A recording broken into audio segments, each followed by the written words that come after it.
Milton Friedman believed free markets were the key to economic prosperity. He also argued that free markets were the surest path to both personal and political freedom. It was these very opportunities that prompted Friedman's parents to immigrate to America. That story of opportunity was part of Friedman's 1980 landmark series, Free to Choose. But do Friedman's ideas still hold up today? Are they still relevant? Those are the questions we will pose to our panelists today. Joining me are Kevin Murphy, professor of economics at the University of Chicago; Brad DeLong, professor of economics at the University of California at Berkeley; Raghu Rajan, professor of finance at the University of Chicago's Booth School of Business; and Danny Roderick, professor of political economy at Harvard's Kennedy School of Government. Welcome to all of you. All right. But first, here are some thoughts from Milton Friedman himself in 1980, introducing his theory on the power of the market and the allure it held for his immigrant parents. For the immigrants who were welcomed by this statue, America was truly a land of opportunity.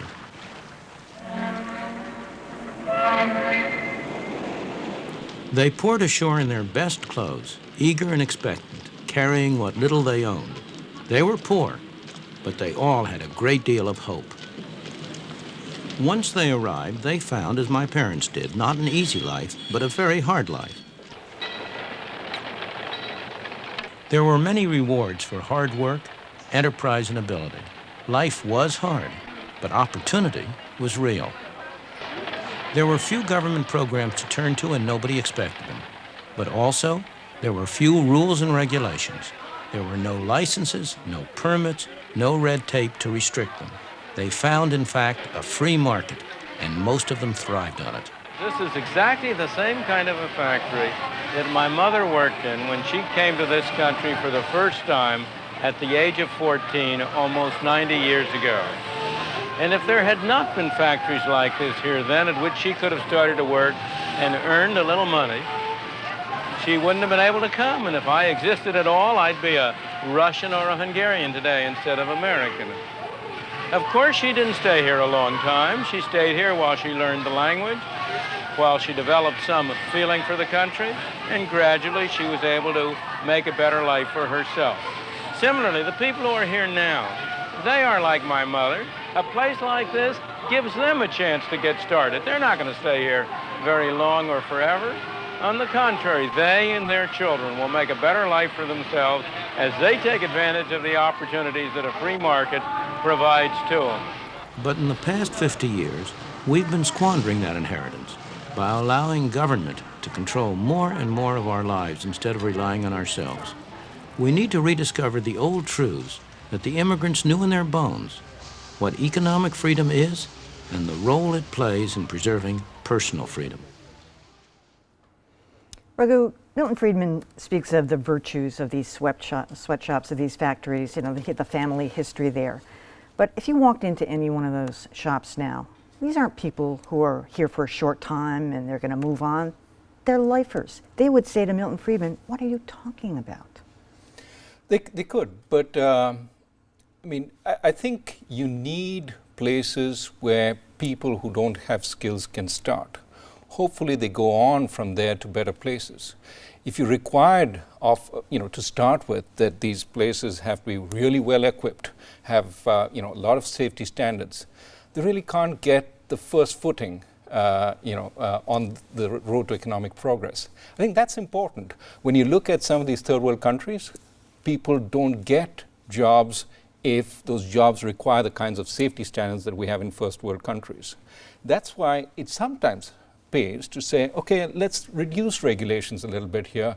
Let these people get on board. Over time, they will demand better regulations. Well, because weren't his parents the exception rather than the rule of moving on and getting an education? Well, look around the United States. The level of regulation now, the safety standards, much better than anywhere else in the world. Look at US companies working in other parts of the world.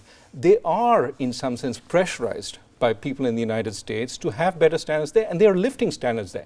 But to demand that of everybody right off the get go, will actually keep a lot of people out of jobs that could, in the longer run, make them much better off. People move on, and it's not just them that move on, but it's their children. And the children of many people today who are very successful, went to college, are people whose parents had far less opportunity. You can look at all the Asian immigrants to the United States, who many of whom are Indian immigrants who came to the United States, who might own a convenience store, and their children become doctors, lawyers, move on. So that story that Milton told still holds true today, and it's a big draw for people, not only because they themselves can move forward, but even more so because it creates the opportunity for their children to move forward. In some ways, I think the regulation, no regulations, cutting the joint, not cutting at the joint. I think if we had Milton here today, he would say that what the sweatshop does not need is an OSHA inspector coming through every month to see whether it meets requirement X, Y, Z, and W. What he would say is what the sweatshop needs is strict liability for industrial accidents on the part of the manufacturer and a generous system of compensation for industrial accidents in order to give the manufacturer who has the knowledge for how to design a safe and productive workplace the incentive to design a safe and productive workplace. You don't need the OSHA, Milton would say, but you do need the liability system in order to make the incentives lie where they ought to.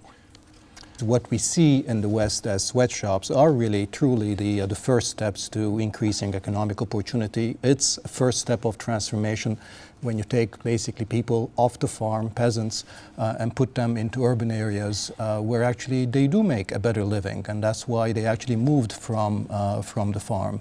And the trick, and I think that's the difference between countries like Hong Kong and the United States in an early area that managed this transition, the trick is to get these simple garment factories, then to turn them into textile factories, and then to chemicals, and then simple electronics, and increasingly up in this stepping stone process of economic development.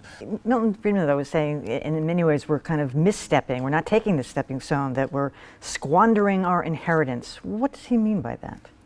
I think what he's worried is that, in some sense, you get rich, people demand a lot more, and in that sense they demand safer working conditions, they demand better environments. So for example, one of the things you find as countries get richer is that they demand more environmental improvement, and that's a strong trend in that direction, that initially as countries industrialize, maybe the environment goes down, but then people get richer, they demand more. What he's worried is that there's sort of a feedback effect where we go too far, and that very things that got us rich become imperiled by the regulations that we demand because we're rich. I think Milton Friedman was worried that whenever the government acted in the interests of certain people, that we would close off avenues of opportunity for others, so that the workers who want better conditions for themselves might then prevent others off the farm or from coming in and having the kinds of opportunities that they had earlier.